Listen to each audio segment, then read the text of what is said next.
त्याच माणसाने आपल्याच हक्क अधिकाराचं आरक्षण घालवण्यासाठी जो बेजबाबदार मागणी करतो, जो बेकायदेशीर मागणी करतो, जी संविधानाला मान्य नाही, जी आयोगांना मान्य नाही, 4 स्टेट बॅकवर्ड कमिशनना मान्य नाही, 4 सेंट्रल बॅकवर्ड कमिशनना मान्य नाही, सुप्रीम कोर्टाला मान्य नाही, तत्कालीन औरंगाबाद खंडपीठ जस्टिस मार्लापल्लेंना मान्य नाही, ती मागणी काल परवा माननीय देवेंद्र फडणवीस साहेबांनी एक JR काढला.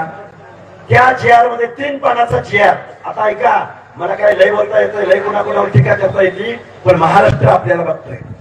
आपल्याला जबाबदारीने वागायचंय, जबाबदारीने बोलायचंय. तो JR काढला 3 पानाचा JR.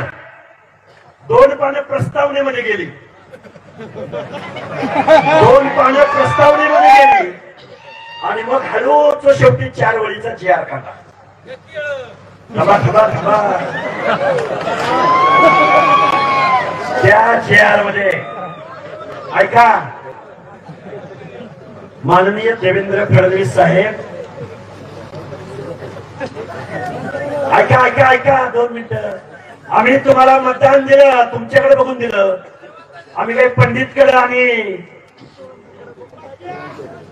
सोळंकीकडे बघून आम्ही तुम्हाला मतं दिली का? नाही दिली ना. आमच्या मुंडे साहेबांनी आम्हाला शिकवण दिली, त्या शिकवणीला आम्ही मतदान दिलं. बरोबर आहे का चुकीचं आहे?